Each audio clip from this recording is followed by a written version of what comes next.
Hello Philippines and hello world! Magandang araw po sa lahat. Guys, sana napanood niyo po kanina ang hearing doon sa Congress with regards to utilization of funds ng OVP. Na sa akin po kanina, yung nakaagaw atensyon ay yun pong pag-utilize ng funds sa confidential funds po na inalat sa Office of the Vice President na until now, it's still a question na hindi po nasasagot ng ating Vice President. And ang nakapuha po sa atensyon ko kanina is yung inexplain po ni Congresswoman Luistro with regards to confidential funds na inalat po sa lokal na mga lugar like Davao, kinumpare po doon Davao, Manila, Quezon City, Cebu, and Makati, I think. So, doon po nakita ang difference kung saang lugar ang pinakamalaki. And that was ang LGU po ng Davao. And that explained na yung mga confidential funds na po yun na binigay sa local executive that it was headed by no other than the Vice President, Sara Duterte po. And napakalaki po doon. And they we're talking about millions. So, doon sa term niya na siya pa ang mayor doon sa lugar nila ay inabot po talaga ng billions ang na alat sa Davao. Na for me, compare po sa cities like sa Manila or Quezon City ay tingin ko po yun ang pinaka malaki po na mga lugar sa atin sa Pilipinas. So, parang questionable din po yung kung bakit malaki ang kanilang confidential funds kumpara po sa mga developed na mga lugar po dyan sa Maynila. And nakita po doon kung gaano kalaki ang binalun nung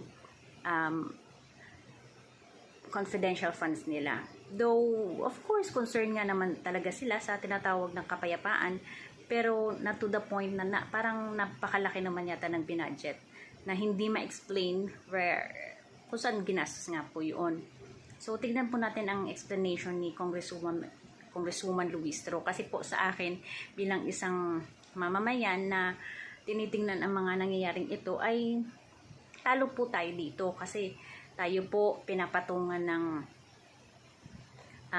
napakalaking tax when it comes to ating mga basic commodities na kinukonsumo natin, and yet itong mga politiko ay kung makakuha sa pondo or kaba ng bayan ay it's just easy for them to get from the funds and then gastusin na lang ng walang karampatang papeles kung paano po nila ito na utilize or the gastos ba ng tama.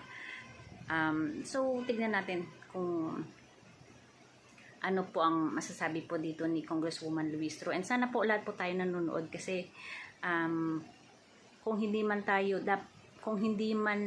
natin alam dito sa mga hearing ay magiging aware tayo dito po sa mga nangyayari sa atin sa lokal natin na pwede din mangyari po sa ating lugar na parang mangyayari dito madadamay din tayo in the end na tayong mga ordinaryong tao ang common denominator na unang-unang maaapektuhan nitong mga corrupt na opisyal ng ating bansa. So, guys, panoorin po natin ito. This is representing year 2022. Davao City has 460 million. Cebu City has 7.38 million. The City of Manila has 120 million. Makati City has 240 million. And Quezon City has 75 million.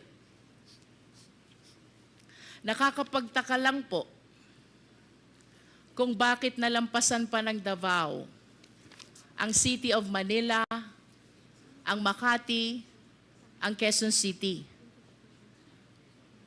For Makati, Davao almost doubled the confidential fund.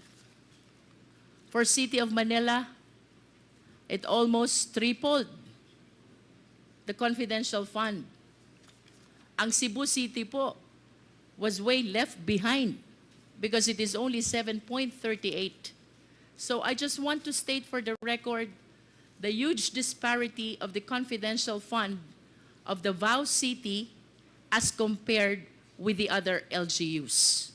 We have on the screen Cebu City, 7.38, City of Manila, 120 million, Makati City, 240 million, Quezon City, 75 million, while Davao, it skyrocketed to 460 million. May we request the Secretariat to please flash the fourth slide. This is the history of confidential fund of Davao City. 2016, it is 144 million. 2017, it is 294. 2018, it's 420. 2019, it is 460. 2019 up to 2022, it is 460 million. I just wish to state for the record, Mr. Chair, that while we acknowledge that the LGU is entitled to confidential fund because under Section 16 of the Local Government Code, bahagi po ng mandato nila is the promotion of peace and order.